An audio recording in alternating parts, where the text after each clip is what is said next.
Craftsman Days are here at Lowe's with big savings on the tools you need. Right now, get a free select tool when you buy the Craftsman V20 2-pack battery kit.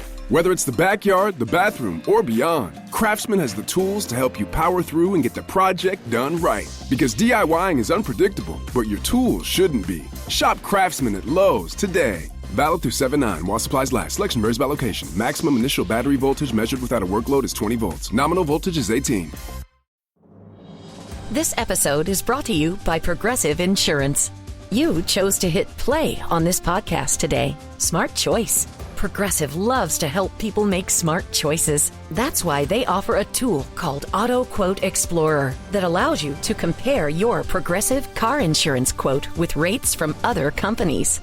So you save time on the research and can enjoy savings when you choose the best rate for you. Give it a try after this episode at Progressive.com. Progressive Casualty Insurance Company and Affiliates. Not available in all states or situations. Prices vary based on how you buy.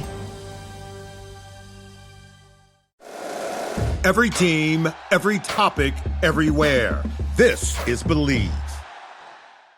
What's up, family? Jared the Bossman here. You're tuned into the Bossman Show on AM 1010, AM 1430, 1055 The King.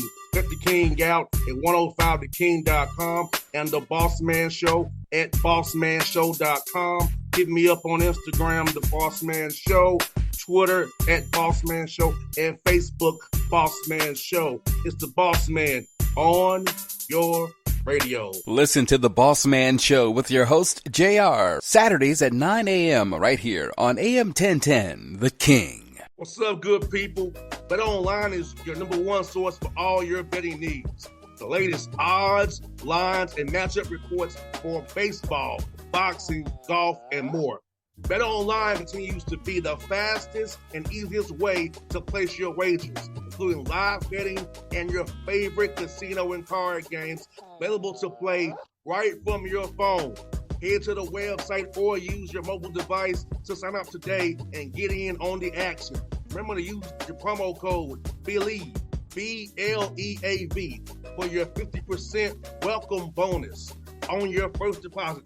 BetOnline, where the game starts. BS3 Network, changing the way you watch TV.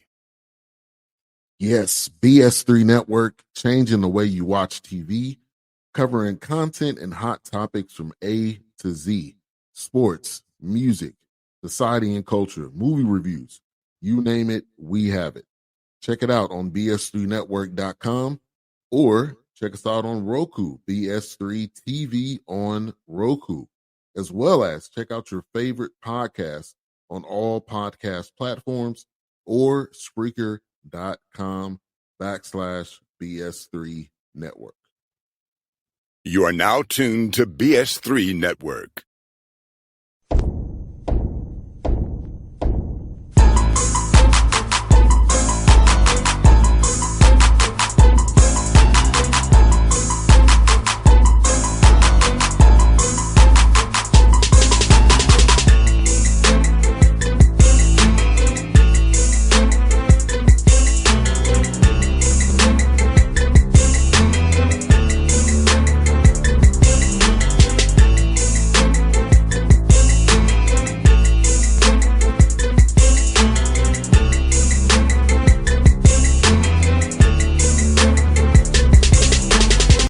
Posted back on the Bossman Show, friend of the show, coming on the show for his 18th time, D. 18th time in a row, coming on the Bossman Show over the years. Teacher Taylor, Fulton Tight on the Bossman Show, our number one guest ever. What's good, my brother? Not much, man. I'm super happy to be back on the show. I didn't realize it's been that many times, but man, it seemed like it was just yesterday when we first started. 15, my brother. That's crazy. That's crazy. I appreciate you having me on that many times. That says a lot about you. Good, brother. I still have on the show, brother. No doubt. Man, how you doing out there, man? How's the summer been going for you and the family, man? Things are good, man. The summer's good.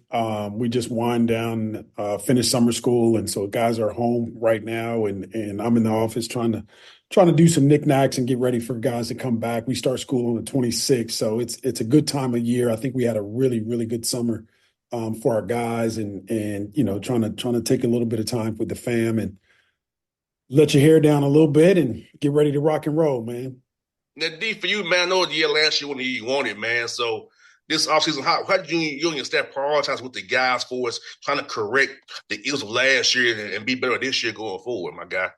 I think the first thing is just trying to do what we can from a health standpoint. Not that we didn't do that last year, but that's so important. I've grown. There's a saying that's grown on me that says the best ability is availability, and I learned that this past season. So that's number one. But number two, I think just surrounding ourselves with guys that understand what it takes to win, understand what it means to be disciplined, understand what it means to have a certain level of toughness to make winning plays, to choose hard over easy. Because in order to get where you're trying to go, it's not going to be easy. It's going to be hard. And so consistently choosing that is really important. But just trying to get guys acclimated to what that looks like and how that feels in terms of, when it's nut crunching time, coming down to 4 minutes left to go in the game or 2 minutes left to go in the game, and you're up 2 or down 2. A lot of our games came down to that, and we couldn't get over the hump, so to speak. And I think this year, that's something that's driving us is the last 4 minutes of every game, being in condition, being healthy, but also just understanding what a championship rebound is or what a championship basket is, stepping to the free throw line and knocking down free throws, doing things that are rudimentary amongst winning programs. Indeed, like you said, man, it's like the small things, like a first half missed blackout could affect you in the second half. It could be a point or two here or there, like all 50, all down on the floor, 50 balls, like all these different small things, like being at the right rotation, closing out, or doing a backdoor closeout. All these small things we teach in our drills that apply to games, doing them in game settings and be successful at them so we can win the game. But all these things set up on that scoreboard that don't really get put in a stat sheet, but they show up and mean something to winning. No doubt. And I think being aware, having guys aware of those things, what the small things are and how big of a part they play coming down the stretch. The refs, I think, get a bad shake at this deal in terms of their calls in the last 4 minutes. And really, and I'm a culprit of it too, but really it's what happened the first 35 minutes. The fact that we didn't box out on the free throw line and gave up a free throw basket. The fact that we didn't execute offensively and we missed a layup. Those things compound themselves and they play a big part in the outcome of the game. And that's something that you can control. You can't control the ref's whistle. You can't control missed or made shots, but there's a lot of things that you can control that dictate the outcome that you're looking for. Indeed. Well, I also I'm saying is this, play with controlled aggression. Don't get sped up in the game. I feel like sometimes when games get late, guys get sped up and they get kind of antsy and they take worse shots than they should because they look at the scoreboard and the urge to come back in the game. But hey, we stick to our process, stick to our game plan, work itself out. But sometimes guys get outside of the game plan, get antsy, and get I play hero ball to a degree, and take a bad 3 or a rush shot, just trying to get. I know you mean well, but the result is not well for us. No doubt, no doubt. I think Tony Dungy said it best: is in those moments when the crap hits the fan, you don't rise to the level of the occasion. You actually sink to the level of your habits. And if your habits are under control, if your habits are knowing the difference between hero shots and hero plays versus doing what you do every single day, that eventually will win over. And so that's something that we're trying to preach to our guys on a day-to-day basis. Hey, man, you don't have to do anything spectacular. Just do what you normally do every single day. And that will allow and make spectacular things to happen. And if we can get some buy-in and we can get some belief in that, I think we can make some noise in our conference. Indeed, I know it's not the same comparison, but I was watching this the Big Three yesterday. I watched the Big Three yesterday. There was the Three's Company playing their enemies, and the enemies were up on the Three's Company, and then Beasley ended up taking hero threes and all that kind of good stuff. But then call a timeout. They settled down, defending like Evans defending like crazy. Trauma's locked in. They was running switches or they drops on the floor, who it was, and finally they worked themselves back in the game. But they got down by a little margin by taking hero shots. Mm-hmm. So happy they were missing, and they kept them in the game. No That's doubt. it's 3-on-3 ball, but it's like, hey, it's what we're talking about. Hey, even professionals got antsy and got the scoreboard didn't take the shots that they took, not staying with the process. Took a time out to reset, refocus, and then they came back and won the game on Beasley. Crazy 3-pointer. But it's just basketball still. No doubt. No doubt. And I think that's in any sport. I think that's in life. You get away from the things that have allowed you to be successful, or you get away from your habits, you get away from doing what you normally do, and you think, oh man, the time is against me, whether you're in the office and you got to get a project done, or whether it's a game time box out, you think you got to do something different. Hey, just relax and do what you normally do. And to me, that's what separates a guy like Tom Brady. That's what makes Kobe Bryant who he is. That's what makes Michael Jordan who he is. And some of the greats, it's not necessarily they show up in these big moments. They're just consistent in terms of whatever they do. They're very, very consistent. So when those big moments come and show up, they don't do anything different.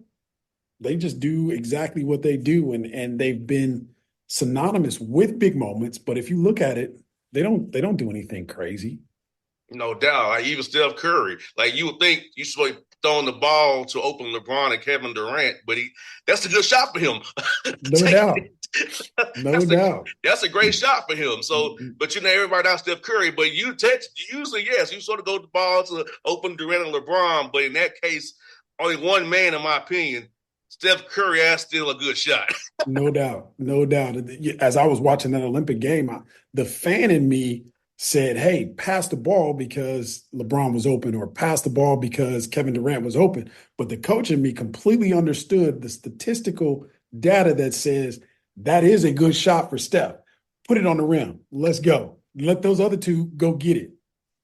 Yes, indeed. Watching that game was very amazing to watch that, just seeing the high level IQ of basketball we was watching, man. And for you, D, like just some of the workouts, man, did having 6 new guys come in there, 4 transfers, 2 freshmen, man, have a lot of returning guys. How cool was it to have some continuity there in this world we're living in, of NIL and transfer portal, have some form of continuity and seeing guys grow their games. So like you said, we can correct those problems of late game execution with drill work this summer to get better as we prepare for November the 4th.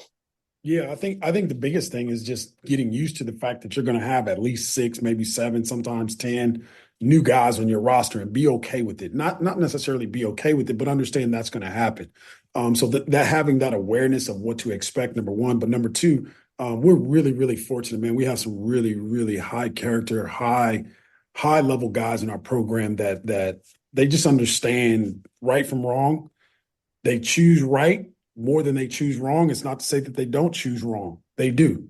And when they do, we talk about it and we learn from it. And that's on the floor, that's off the floor, that permeates throughout the course of our program in terms of the decision-making process. But I think the biggest thing this summer was trying to get those guys to understand our concepts, both offensively and defensively, but also understand who they are within those concepts.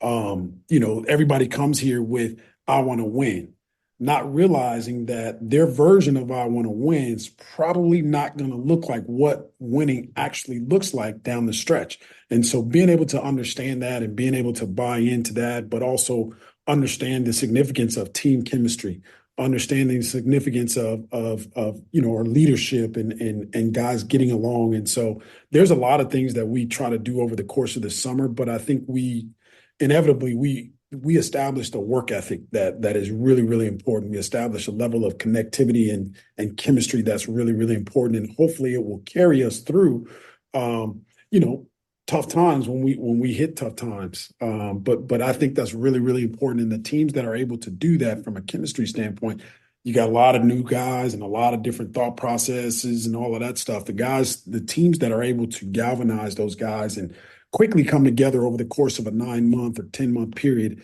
those are the teams that normally went out, and we want to be one of those guys. And D, for you, man, as this whole new era we're into with the portals things, how is it trying to build a roster and match pieces now, knowing that you may only have this guy for a year, so you have to really make it work for that year and try to kind of mold your team for this year, not having a team that you want to have like across the board, but I got to make it work for this year with the talent I have now. Yeah, I think it's hard, number one, but I think number two is doable because that's what we live in. That's the norm now, is that you're going to have new faces. I mean, it's almost like, when you were little, you played football and your coach used to put your name on top of your helmet with a piece of tape. You almost have to go through that every day. It's like, hey, what? Oh yeah, that's him. So getting used to that, but I think just understanding that that's going to happen. And the position that I've tried to lay my hat is just understanding that it's important for us to piece together what we can. And then once we're together, understand that there's a short amount of time that we're going to be together, 7, 8, 9 months. Let's make the best out of that time. Let's not talk about what could be, what would be, what should be. Let's see how good we can actually be. Because I've always thought that even this year with this season moving forward, there's enough tools in the shed to get what the job done, right? It's just a matter of making sure that those tools are as sharp as they need to be and as productive as they need to be, so that when it's time, they understand who they are. And I think that's something that's just going to have to be a commonality amongst college sports. As we move forward, as we see things are changing and all of that stuff, I think it's really, really important that guys understand, hey man, I'm here for a good time, not a long time. And be okay with that and run with that and make the best of our time together, so that when it is over, we can feel good about what we did together, as opposed to, I shoulda, coulda, woulda. Nah, man, nobody got time for that.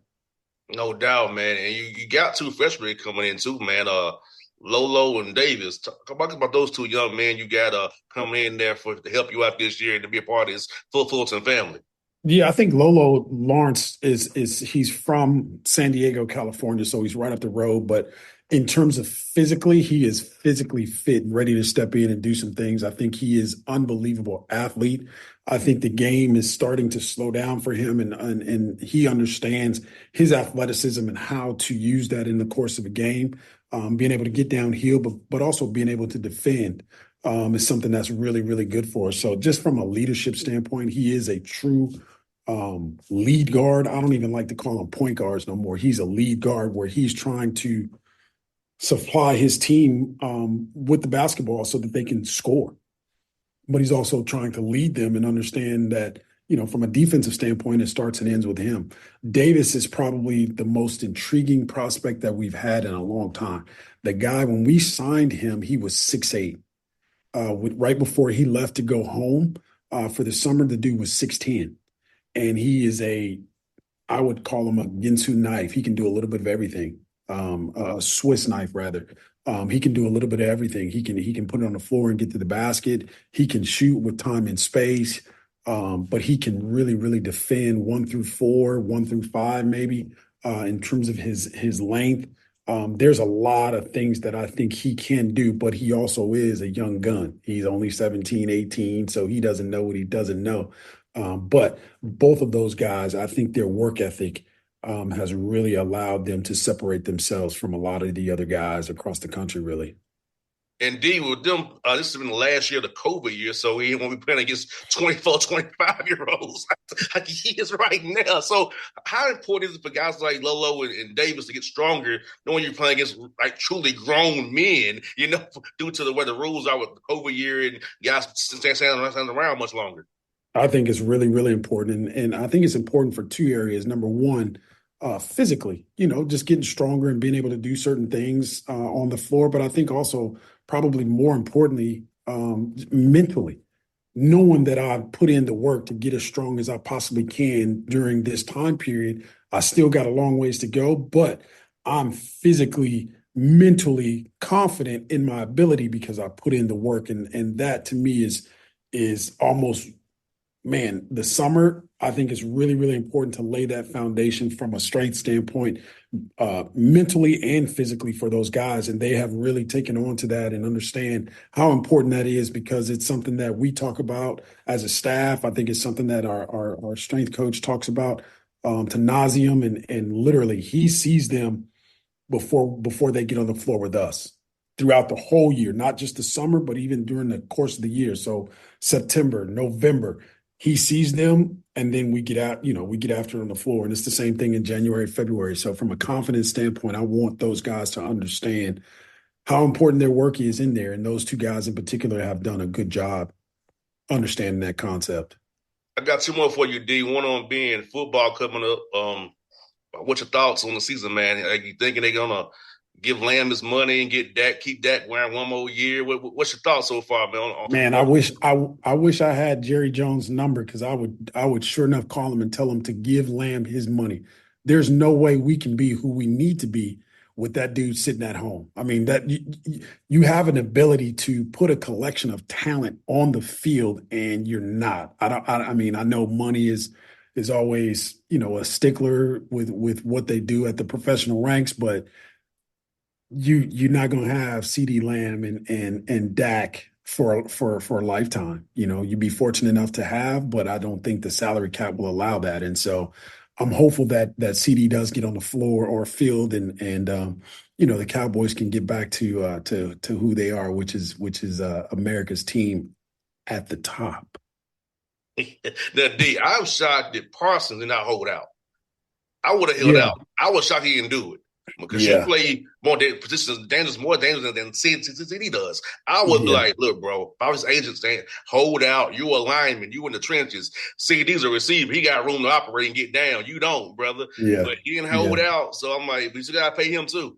Yeah. The fan in me is super happy and understands that, hey, man, we need him. We want him on the field as much and as often as we can. Hell, if we can get him on the offensive side, let's get him on the offensive side, and let's do that with him. But obviously the coach in me is aware of the salary cap and all of the things that you're talking about in terms of holding out. And I understand both sides of it.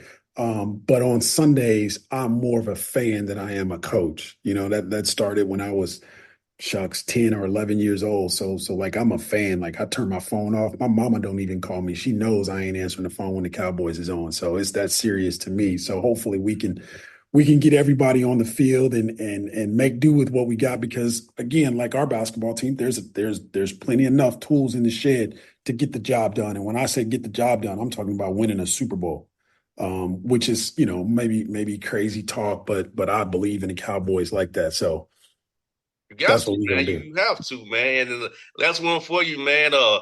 Olympics coming to LA in 28, man. I know we talked about off the air, man, but how excited for you to come to Cali, man. So to be a part of it, man, and take the family around and your girls around it, man, to see this unique event. I remember in '96 I had in Atlanta. I remember that experience I had in '96. It was fun. So it's gonna be fun. It's fun to go to LA and enjoy it.